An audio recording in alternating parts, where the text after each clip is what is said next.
Okay, so gonna give it over to the trainers. Morning, everybody. For those of you who may not know me yet, very few of you though those are, I'm John Lent. I am your Corporate Compliance Director. Joining me on the presentation is going to be Julia Phillips. She is in here somewhere. Julia, are you there? I'm here. There you are. Hi. Yep. Excellent. So I'll start the slideshow, and please feel free to type into the chat box if you have questions, and we'll just dive right in. Let's see. Hopefully this will actually work. Always exciting. All right. Can everybody see the PowerPoint? Good. I see nodding heads. That's good. Wonderful. Excellent. Yeah. All right, so let's just start off with a sort of simple question. What is considered an incident that you might need to report? If you have some ideas, maybe type those into the chat box of examples of the kinds of things that you think would be an incident that are important to report. And we'll see what we've got there. Of course, that is assuming I can read the chats while I'm sharing everything on my screen. We'll see how that goes. So getting hurt at work. So that is a great first one there, Linda. The reason why that is not an incident is because we are right now talking about program participant related incidents. But that is a great question because certainly there is a whole flow of things that needs to happen when one of our fellow coworkers gets hurt at work. But that's not what we're going to focus on today. To be continued about what to do in the event that a staff person gets hurt or a volunteer.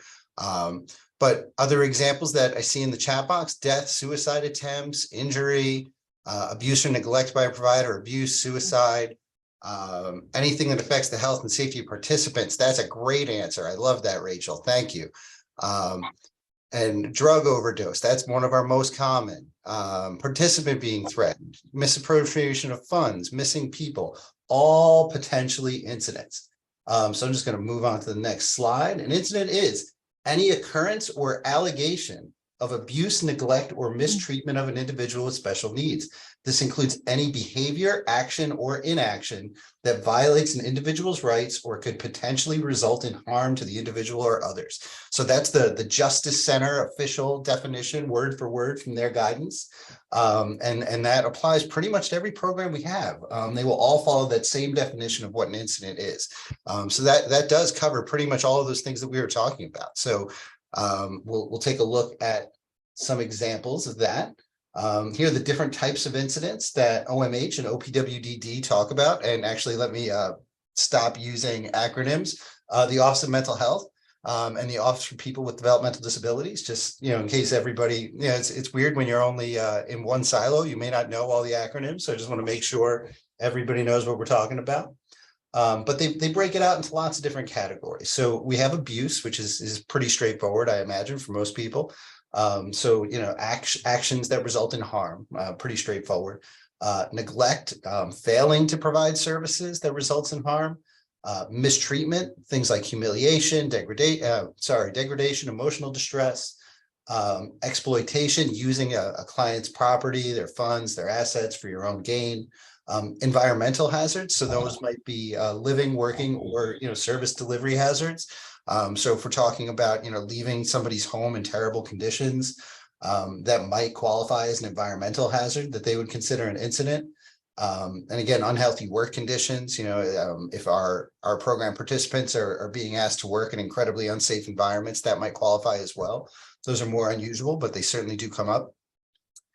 Medication errors, which hopefully no one in our agency is going to run across, but certainly, again, it does come up with our clients, even though we're not the ones prescribing or administering medication. That does happen. And then unplanned hospitalizations, those are actually very common. And depending on what program you're in, you might get a notification from not our electronic health record, but from the regional health information exchange when there is an unplanned hospitalization. For a client, you might actually get a notice about that. And when those notices come in, indeed, every time they are incidents. So any questions about different types of incidents at this point? Just before I move on to the next slide, this sort of covers the full range of the kinds of things that you would have to report. All right, moving on. So what are indicators of physical, psychological, or sexual abuse, maltreatment? What if you guys could just type into the chat box again? Sometimes it's not obvious. It's not going to be as simple as you get an email from the Rio saying that the client's been admitted to the hospital. Yeah, withdrawal, Rachel. Perfect. If the client seems withdrawn, you spoke to them last week and they were fully engaged in their care. And then you're talking to them today and they're kind of checked out on the phone. They're not engaging. That's a great example. What are some other indicators that, clients or family members might be experiencing abuse or maltreatment or neglect?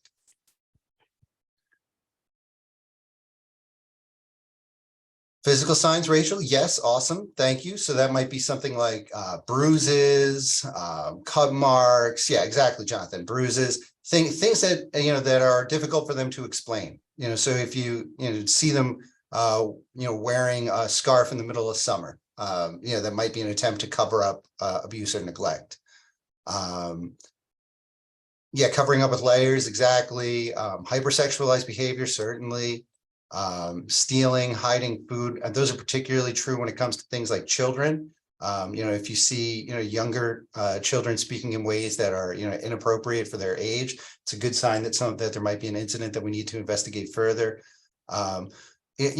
Appearance is a funny one, because clients, we deal with a large amount of clients, so just keep in mind that when we're talking about these things, it should be something that's out of the ordinary, right? So if your client generally presents themselves in a very clean and appropriate manner, and then they show up and they look completely disheveled and they're a mess and they're wearing dirty clothes, and it's unusual for them, that's one thing. But then, like I said, we deal with a lot of clients with lots of different starting points, a different baseline. So just keep that in mind. So we talked about most of these. So yeah, unexplained bruises. Reports from family and friends, right? Those are very common. Usually we are dealing, not just with the clients, but with their support network as well. So if the family and friends are telling you that they're noticing signs of abuse, that would be a reason to investigate the incident. Sudden or frequent emergency room or urgent care visits. If it's out of the ordinary for this client to be using the urgent care and they start going there on a regular basis, it's a good sign that something is going on. Unsanitary living or working spaces. So again, if somebody's workspace is disheveled and a mess, not just their dress, if their home looks much more messy than usual, like you're doing a home inspection, and in the past their home has always been squared away when you got there, and this time it is a wreck. It's a good sign for you to investigate further. Shifts in mood and personality, we talked about a little of those, withdrawal, but also heightened anxiety and heightened depression. Clients who become very upset at the drop of a hat, clients who are, crying, who are, again, not engaged, not making eye contact. And again, if those things are out of the ordinary, obviously we work at MHA, so a lot of our clients have, clinical anxiety, clinical depression, so on and so forth. But certainly keep those, keep a lookout for changes. And sudden and unexpected contact with law enforcement or emergency responders. And again, tricky at our agency, right? Like we literally do that, we have the crisis call center for a reason. But then again, most of the things that happen through the crisis call center, if that were happening to a client in one of our other programs, it may indeed rise to the level of an incident. So, keep a lookout for when that happens. So when an incident occurs, we have some pretty straightforward guidance from the Office of Mental Health about what kinds of things need to be reported and how. So there are things that need to go to the Justice Center. There are things that need to go to OMH, and they have a different set of reporting guidelines for each of those. So this chart is going to be made available to you all. It is already, I think, on the P drive. We will send out the PowerPoint after our discussion today. So you'll have easy access to this chart, just so you can, make sure you can go back and reference and see, when does a case need to be sent to the Justice Center and to OMH? When does it go to OMH only? And, under what conditions? So I'll just go. I just want to interrupt because we have as you said, the funding sources. So normally, like OPWDD has IRMA, Health Homes has their, BCM has their own with Health Homes. But for the Justice Center, they actually we don't report to them. And if a report is made to them, they will contact us and let us then handle the report, because we don't have certified settings. So we don't fall under their jurisdiction. But we do follow a lot of like what their guidelines are, so. Exactly. So usually what'll happen is a report will get sent to the Justice Center and we'll hear about it. That's exactly right.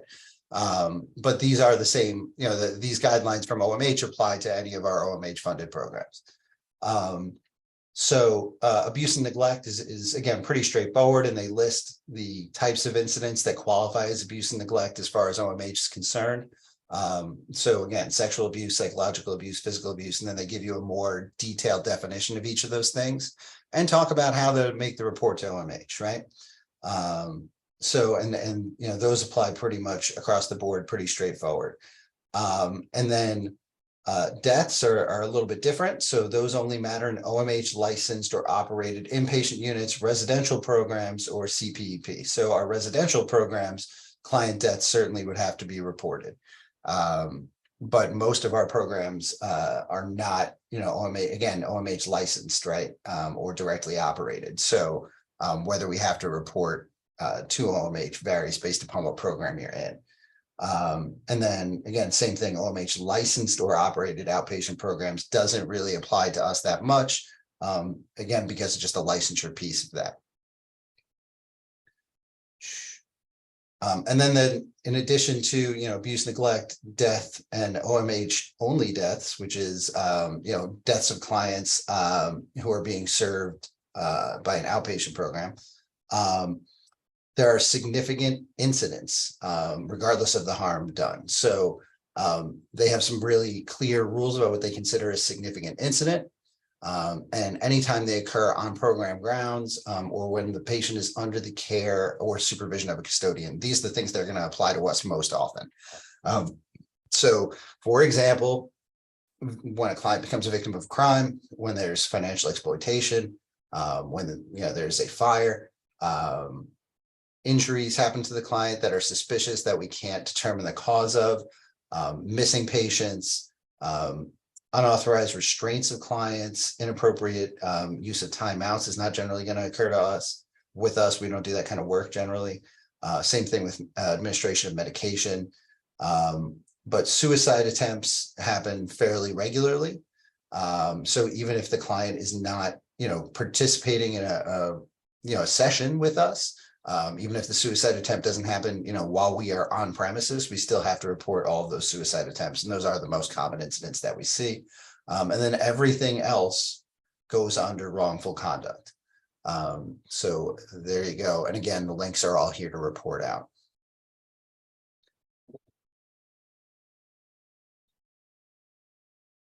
And again, significant incidents that have serious injury or harm is a separate category. So the last ones we talked about, you have to report these no matter what, regardless of the level of harm.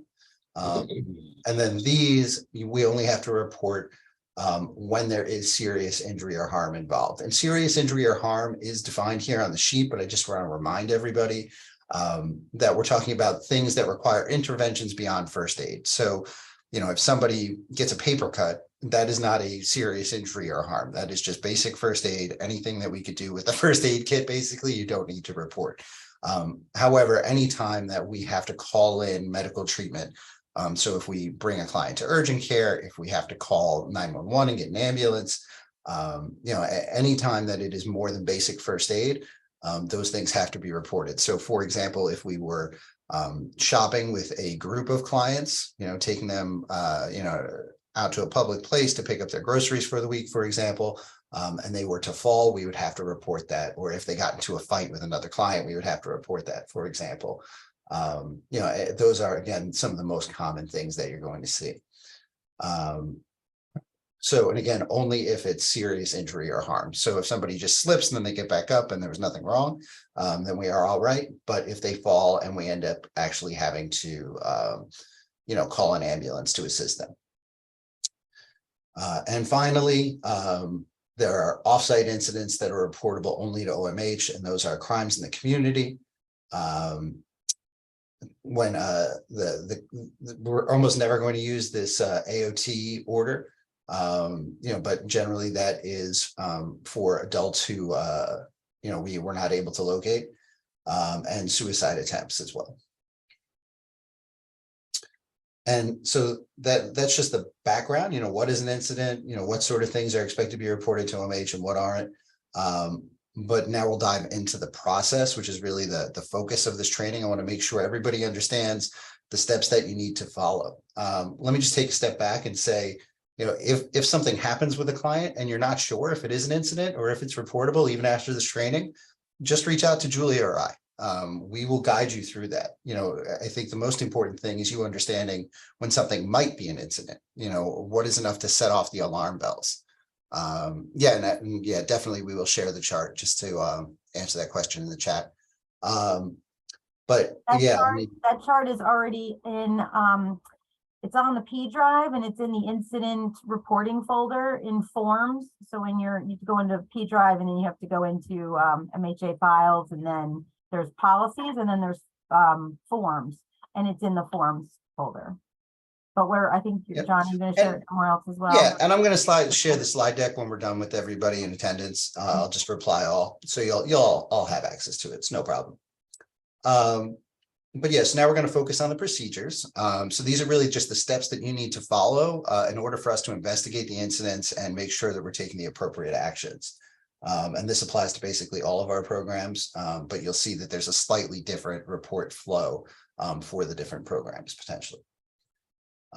So when an allegation of serious incident takes place, the person who observes, discovers, or is otherwise informed of the incident notifies their supervisor immediately. If your supervisor is not available, whoever you are reporting to in their absence would get that notice, and you would just copy your supervisor so that they can read it upon their return. If another entity has reported the incident under the previously mentioned funding sources, it doesn't need to be reported again, but it still has to be mentioned in the progress note. So if you are dealing with a client and that client, had a suicide, and that suicide was already reported to OMH and the Justice Center, and you're just finding out about it, you just have to put a note in the case file that indicates, that there was an incident, when you discovered it, and what steps you took. That is all.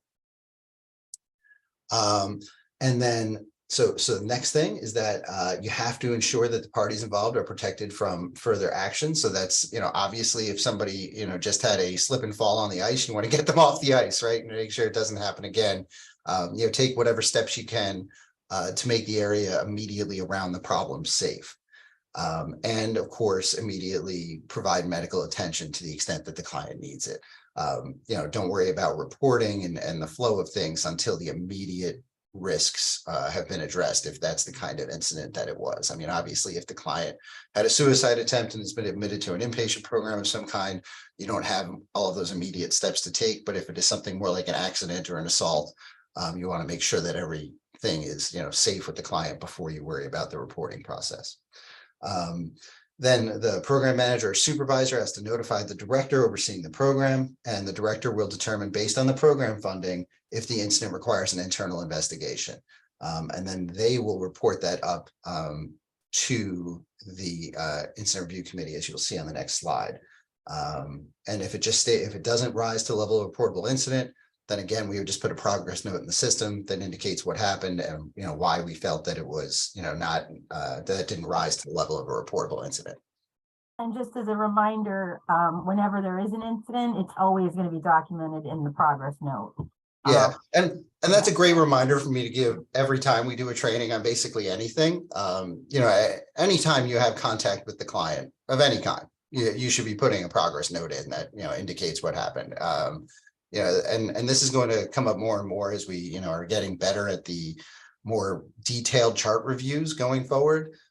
We will be looking to make sure that those progress notes are telling a story, that the progress notes are clear, so that if somebody comes in from the outside, the progress notes stand alone and can tell the story of your interaction with the client. So just make sure that whether it's reporting an incident or trying to contact their therapist, or working with their care team, or reaching out to the client specifically, that every time you make one of those contacts, a note goes into the system. John, I want to point Yes. out too, I think it's important to clarify, you may have a situation where somebody you're serving receives services from different programs. So clinic or outpatient, or gets care coordination from another program. So provided there is a consent for release, it is important to establish who is going to make the report. And provided another entity, we are confirming with the other entity, for example, Catholic Charities sees the person through clinic, and we know that they're making the report through NIMERS. We do not have to also make the report, but as long as somebody does, that's very important. So it may require, communication between the different providers. Again, hopefully you have a consent for release, that can be established. That's important. We didn't really talk about in the training, how to work with other providers around incident reporting. This is really sort of what the internal process is, not what the external process is for the most part. But I think that's really important. So I'll make sure that we update the training to reflect that. But yeah, obviously, if the report has already been, done by, another provider who works with the same client, we don't need to duplicate those efforts. But John, I had a question around participants. So we have the OPWDD and the OMH, participants that we're talking about that you delineated. So say, all of my programs are OMH. I don't oversee any OPWDD, but I do have some individuals that whose case are in case management with OPWDD. So if because they have co-occurring disorders, if someone who's classified as OPWDD gets hurt at, say, Hudson House, does that change how we have to report? Does it still follow OMH rules? Does it follow OPWDD rules? Well, interestingly, the rules are, almost identical in terms of what an incident that is reportable is. The only question is, what system does it get reported to? I guess that's what I'm asking. Yeah. Yeah. So, and at the end of the day, we are required only to report to the systems that we are part of, right? So if you are not, providing OPWD services, you don't have to be the one doing that. But it does touch on what Deb just said. Presumably they have a disability services provider that we have a release for, right? So we should be notifying them as well, that the incident took place. And I think if it happened on while the person was participating at Hudson House, then it would be considered an incident for OMH. Correct. Exactly right. Yep. Yeah. Got it. And I've always said too, when in doubt, just contact your funding sources, because I was going to mention that, because there is, I don't know if you noticed in the previous slides, but when we are in doubt, we always reach out to our help desk people at each of those programs. That are very helpful often, just to clarify what our options are. The other thing I just want to mention too, I know we said OPW and OMH, but we do have DOH, and that would be for our health homes. Yep, correct. And the health homes do also have their own. They have their own reporting requirements. Yep. Yeah. And then I also want to jump in the part about an internal investigation. Oftentimes we see that if it doesn't rise to the level of an external report to a funding source, an internal investigation does always end up with the incident reporting committee, who does review, conducts the investigation. And we do have a broader discussion about what took place to see if there's any, programmatic changes or recommendations that need to be made. So it doesn't. We'll get to that. We'll get to that later. It doesn't always stop at a progress note if it's an internal investigation. And there's also programs that don't fall under OPWDD, OMH, or yes. So that's where that also comes in. Right, like the rape crisis program, for example, is one. Yeah. Yeah, I mean, that's a perfect example, right? Like rape crisis, there are still going to be incidents. Just because the client, doesn't get their services paid for by OMH doesn't mean that we're still not, patrolling for evidence of, fraud, waste, abuse, mistreatment, all of that stuff. So please make sure that, in the event that you see, any of those things happening in any program, that you're bringing it through this process. It just means we're not going to have to send a form over to DOH. Okay, so the next slide. So Once it's been determined that it isn't a reportable incident, then within 24 hours, the person who observed, discovered, or was informed of the incident has to prepare the MHA statement form. And then if applicable, report it out to, DOH, OMH, OPW, or OPWDD, depending on, where the client gets their funding from. And the statement is detailed, and it shouldn't contain any abbreviations or program acronyms. Just like I was saying, trying to stay away from saying DOH and saying Department of Health instead. Not everybody is familiar with each of these different programs. So if you're using a lot of acronyms, we might not know what you're talking about. Like there are literally dozens of different programs at MHA. So you shouldn't expect that everybody who is reading your report is going to be familiar with them. There's also times where a report could be subpoenaed, and then you're looking at external people who have no idea about a program language. So acronyms would really be lost in a case like that. Exactly right. And we updated the form just recently to make it easier for you to provide the relevant details. The form is available online. We have a mock form for it. And we have a PDF version of the form as well. And you can see just the image file that we've embedded here. So it's pretty straightforward. If you're the person who was notified about the incident, it's really just a starting place for us to do our investigation. So we want to know who is involved. Generally speaking, that'll be the client or a family member. What happened? We give you a lot of space in there to lay that out in a little bit more detail. Where did it happen? When did it happen? And again, be specific about dates and times if you can. Tell us how you found out about it. Tell us what you did when you learned about it. So who did you call? Who did you notify? Did you clean up a spill? Did you pour ice on the salt or pour salt on the ice to prevent further trips and falls or anything like that? And any other relevant details that we should know about during our investigation that'll help us. So if there were, for example, witnesses or other family members involved, that might be very helpful.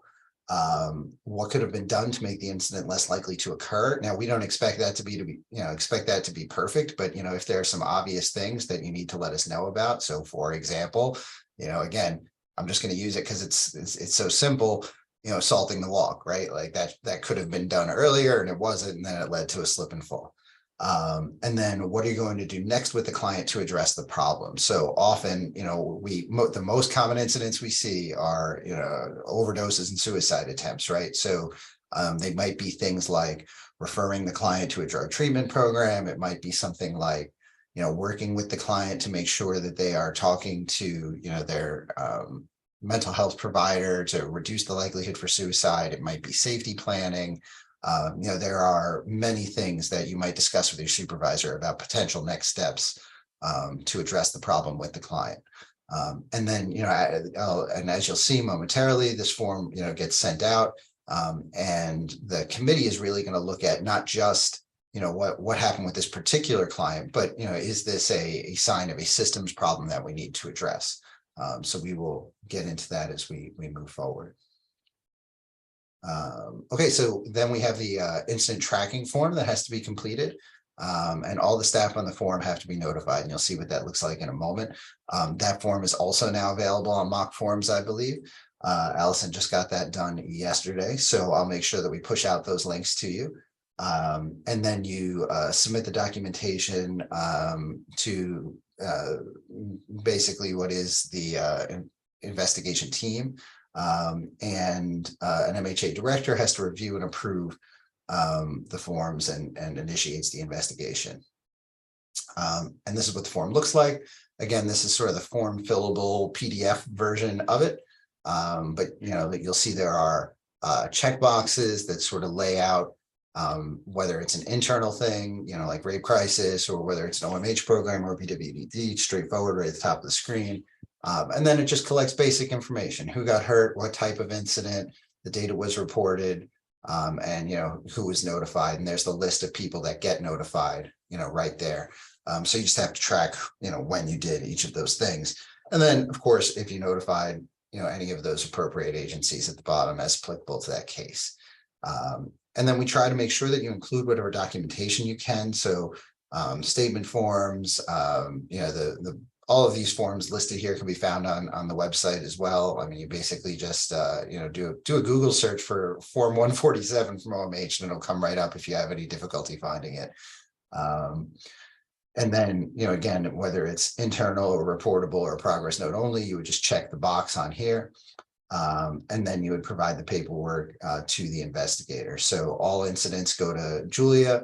And then depending on what program, it might be either Allison or Nicole as well. And Marvelly as well gets copied on everything. And then supervisor approval. I just wanted to say too that, so when you're notifying people on this form, typically you're going to notify your supervisor when there's an incident, and either you or your supervisor is going to reach out to the incident review committee. And there's a group email already created. So you just have to go and just do a new message in your email and just put an IRC, and it's going to come up for everybody on that list right there. And you're just going to just briefly say, today I learned we had a program participant who was injured, by a slip and fall with ice, and that's it. And then you're going to then complete the paperwork, the tracker and the statement. And then when you're saying how you notified everybody who was on that email group, when you sent that notification, it would just be email. So that would be how you took care of notifying people. You got it. And then also, because this is in mock forms now, Allison, if they fill this out online, it automatically gets sent to everybody on the list. Is that correct? That is correct. That is what I was working on this morning. Oh, and it's why I have my camera turned off right now, because it's a very unflattering view of underneath my chin when I'm working on things. But yes, that is correct. It will go out to everybody. John and I need to test that really quickly to make sure it's working, but it's a fairly simple form, so I don't think there's any errors, and it will be sent out to like Marvelly, anybody who automatically needs a copy. John, you don't get it until both the supervisor and director have approved it. Then I only get it if it's an OPWDD, Nicole only, in those incidents. Yeah, so yes, that's all exactly. sorted out, made it a little bit easier for everybody. Yeah, and we do want to test that before we send it out, just to make sure that it goes out right. But everyone will see that in the very near future, so that if you don't have access to this form, you can just use the online form. It makes it much easier. You can fill them out from your phone. It fits your phone screen, so it's very pretty great. And if you have questions about, what to check off because you're not sure, then just reach out to me or John, because the form does need to be completed entirely. So no boxes left unchecked or anything not filled out. So if you have a question about it, just let us know. And then this way you can complete it entirely before submitting it. Because when it's submitted and it's not complete, we have to bounce it back. So it just cuts out all that back and forth. And Julia, there will be no more incomplete boxes on the forms because they required are fields, right? Required fields. I love required fields. So that is great too. If you're in the field when these things happen, the ability to just do it on your phone will make your life a lot easier. Reduces the paper that we need to keep. Just all around makes it a smoother process. And then, and here's the flow after we get that. So the investigator contacts the reporting staff to conduct the investigation. Who the investigator is, as we noted before, it depends. It'll be one of these three people listed on the previous page, either Julia, Allison, or Nicole, depending on what's going on. And then we will contact staff. We'll conduct an investigation. We might have to interview witnesses. We might have to, talk to the client potentially. And then that is passed on to the office manager, executive assistant, committee chair, which is basically the rest of the incident review committee for review. And then the incident review committee once a month has a meeting to review all of the incidents that occurred. We make sure that the incident is documented correctly, that the follow-up steps were followed, that everybody is following the correct policy and procedure.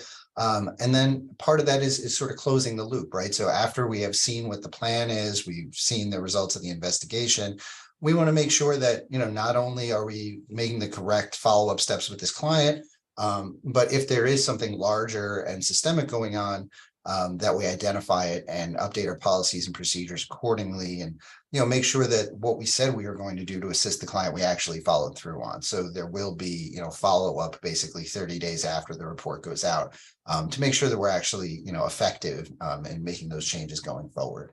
Does anybody have any questions about that? All right, and I will say, there are times of the year when there probably will be very few incidents, and there are times of year when there are likely to be very many. So, for example, if you're dealing with clients who have, a history of substance abuse, it's very possible that, during particular times of year that likelihood of an incident goes up. So, for example, we have coming up right around the corner is St. Patrick's Day, and unfortunately, St. Patrick's Day is a holiday associated with heavy drinking. And heavy drinking tends to lead to, abuse and overdose. So I would not be surprised if we saw quite a few incidents come in over the next couple of weeks related to that. We might also see, for example, something just like that at New Year's. Oftentimes in the summer months, things get a little crazy. As the temperature increases, the days grow longer, people start, misbehaving more in the evening. So there are a couple of times of year when it's normal to see an increase in incidents. And there are other times when it's not. So, we are trying to track all of those things, identify trends overall. Right. So that's basically it. Does anyone have any questions about the procedure, the flow, the kinds of things that need to be reported? Excellent. Well, no other questions. I'll stop sharing. I'll make sure that this gets sent out to everybody. And turn it back over to Angela. You want to steer? Sure. Thank you so much, John and Julia. As you know, that's something that we do annually. It's something that's done on onboarding. But remember, if you ever find yourself doing your first one, you're like, oh my gosh, I know we were just trained on this. Go back to the resource documents. The source documents are there to help you and guide you. But remember your supervisor. If your supervisor is new, is uncertain, go to a director. Typically these forms, people kind of go, well, who fills them out? Remember, it's the person who's working with the person so that the supervisor can review and sign off, and the director reviews and signs off as well. So it's truly a group effort to make sure that we're capturing everything so that we can look at trends, like John said. And also sometimes we're like, whew, this is care management, because they unfortunately have this down packed. How do they report and what they need to do? But again, this is something that all programs at some point, unfortunately, will experience the need to do an incident report. And just know that you've got lots of support here. If you're doubting if it is reportable, and you feel that you've got documents that have changed since we're doing this training, please share with Julia and John. We don't want to expect you to do extra work if it's not necessary. But as John said, even if we can look at trends, like this person fell, didn't need anything more than basic first aid, but do we need new chairs at Hudson House? Do we need new chairs in Middletown? Do we need, different things? We had, with our vans needing to have a chair, or not a chair, a step that had a railing so that the clients could get into the van without any issues. So just having a step wasn't enough. We needed a step with a rail. So those are the kind of things that we get to come up with solutions when we notice that there's things that could potentially happen or unfortunately have already happened. So kudos to John and Julia for putting this together. And thank you, Allison, for creating one more fillable form for the agency. And we're getting there. We're so excited. I know we laugh or joke or cry that we have a form for everything, but these forms are turning into electronic forms, and it's really intended to make it easier for you. And as Allison said, you and Julia, you can't move forward with submitting the forms unless you click off what's required. And so it also will prompt you to be able to do that as well. Okay. And then Allison is putting in the staff meeting training, incident reporting, meaning you go in, acknowledge you are here today so that we can keep track of the fact that you're actually here. Supervisors, directors, etc. If you have staff that are not here due to scheduled time off, due to programming needs of the urgency of the staff not being able to be here, the expectation is that you review all of these documents with these staff and you have them do the incident reporting attestation, but they need to indicate that they got it on a different date and they got it from their supervisor. Okay. That'll be going out via email just a couple minutes after we end here. Awesome. Thank you. Anything else people want to add prior to us ending for today? They always say you need to wait 10 seconds before you move on. Oh, I just really quick, Nicole A and I have noticed, that we are getting each other's emails pretty often. So every now and then I just like to remind everyone, please check if there's multiple names in the agency, we have no problem sending them to each other, but some things are confidential. So just take a double check at that one before you send it. Good reminder, Nicole. Yes, as we expand, we do get similar names. So please take that in consideration. So we're very excited for tomorrow. We hope everyone is going to be able to participate. Remember, Little Britain, 1 o'clock, MHA, 1 o'clock, call center, 12 p.m. And truly, truly, truly kudos to all of you. Thank you for showing up. Thank you for doing all the great work that you're doing. And we look forward to celebrating your successes tomorrow. So have an awesome day. Bye.